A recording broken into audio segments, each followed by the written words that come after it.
நர்மதா வந்து காவேரி மீட் பண்ணுறாங்க. அப்போ நர்மதா வந்து யமுனாவுக்கு வந்து இந்த மாதிரி காலேஜ் ஃபீஸ் கட்டணுன்ற விஷயத்த சொல்கிறாங்க.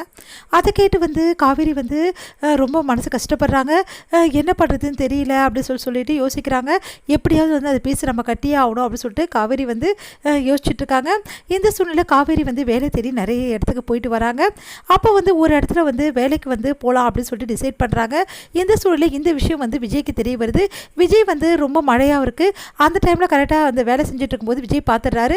எதுக்காக இங்கே இந்த மாதிரி பண்ணுற அப்படின்னு சொல்லிட்டு கேட்டவுடனே, இந்த மாதிரி வந்து எனக்கு காசு தேவைப்படுது, எங்கள் வீட்டில் பிரச்சனை, அதுக்காக தான் அப்படி பண்ணுறேன், ஏன் இப்படிலாம் பண்ணிகிட்ருக்கேன், ஆமாம் நீங்களும் வேலை தர மாட்டேன்னு சொல்லிட்டீங்க, நான் என்ன பண்ணுறது, எனக்கு கிடைச்ச வேலையை நான் பண்ணிகிட்ருக்கேன், இங்கே பாரு இதெல்லாம் தப்பு தெரியுமா, என்ன தப்பு அப்படின்னோடனே, எங்கள் வீட்டில் வந்து இந்த மாதிரி வேலை செஞ்சுட்டேன், எங்கள் தாத்தாக்கு தெரிஞ்சுட்டு ரொம்ப கஷ்டப்படுவார், அப்போ நீங்களும் வேலை தர மாட்டீங்க, நானும் எந்த வேலையும் செய்யக்கூடாது, அப்போ எப்படி தான் நான் வந்து வேலையை பார்க்குறது அப்படின்னோடனே, இங்கே பாரு இந்த வேலைக்கு நீ இதுக்கப்புறம் வரவே கூடாது அப்படின்றாரு. இல்லை நான் வந்து தான் தீருவேன், எங்கள் வீட்டில் நிறைய பிரச்சனை இருக்குது, பணம் வேணும், எனக்கு பணம் தானே நான் தரேன், எனக்கு பணம் சும்மா ஒன்றும் தேவை கிடையாது, வேலை செஞ்சு நான் பணம் சம்பாதிக்கணும், அதை தான் எங்கள் வீட்டுக்கு நான் கொடுக்க விரும்புகிறேன் அப்படின்னோடனே, இங்கே பாரு நான் சொன்னால் ஏன் கேட்கவே மாட்டியா, பெரிய இவளா நீ அப்படின்றாரு. ஆமாம் பெரிய இவ தான், போதுமா அப்படின்னு சொல்லிட்டு ரெண்டு பேரும் ரொம்ப வந்து வாக்குவாதம் பண்ணிக்கிறாங்க.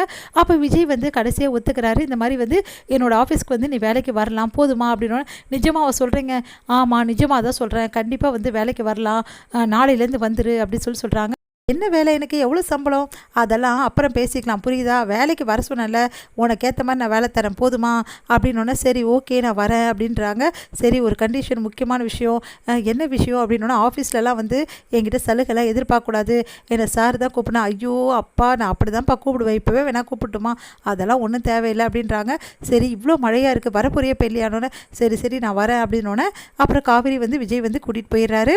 அடுத்து வந்து இங்கே என்ன பண்ணுறாங்கன்னா, நம்ம வந்து கங்கா என்ன பண்ணுறாங்க, எப்படியாவது வந்து எல்லா பீஸையும் வந்து தச்சு கொடுத்து கண்டிப்பாக வந்து நம்ம யமுனாக்கு வந்து பீஸ் கட்டணும் அப்படின்னு சொல்லிட்டு வந்து தச்சிட்டே இருக்காங்க. இந்த சூழ்நிலை மழையும் வந்து அதிகமாக வந்துடுது. அதனால் வந்து எடுத்துகிட்டு போக முடியாமல் ரொம்ப கஷ்டப்படுறாங்க. எதுக்கு கங்கா இவ்வளோ கஷ்டப்படுறேன், நானே பார்த்துக்கிறேன் அப்படின்னு சொல்லிட்டு எவ்வளோ சொல்கிறாரு குமரன். இல்லை இல்லை நானும் வந்து ட்ரை பண்ணுறேன், நம்ம ரெண்டு பேருமே சேர்ந்து இதை பண்ணாதான் வேலை சீக்கிரமாக முடியும், யமுனாக்கு கண்டிப்பாக நான் பீஸ் கட்டியே ஆகணும், காவேரி தான் பெரிய ஆளுன்னு சொல்லிட்டு அவகிட்ட எல்லாமே சொல்லுவாங்க, எல்லாமே பண்ணுவாங்க, அவள் தான் வந்து கட்டுவா, அதனால் வந்து இந்த வாட்டி நான் கட்டியே தீரணும், இல்லைனா அவள் இல்லாத போதும் நான் கஷ்டப்படுறேன், அதனால் வந்து வேஸ்ட்டு நான் அப்படின்ற மாதிரி நினைப்பாங்க வீட்டில். அப்படின்னு நினைக்க மாட்டாங்கங்க, உங்களுக்கு தெரியாதுங்க, நீங்கள் அமைதியாக இருங்க, கண்டிப்பாக நினைப்பாங்க வீட்டில் வந்து எல்லாருமே காவேரி தான் பெரிய ஆள் மாதிரியும் நான் சாதாரண ஆள் மாதிரியும் நினைக்கிறாங்க, மாற்றி காட்டுறேன்னு சொல்லிட்டு எல்லாத்தையும் தைச்சி வந்து கொடுத்து அனுப்புகிறாங்க. ஆனால் வந்து கிடைச்ச வந்து காசு வந்து ரொம்ப கம்மியாக கிடைக்குது. அதனால் என்ன பண்ணுறதுன்னு தெரியாமல் யோசிக்கிறாரு குமரன். இதில் முடியும்.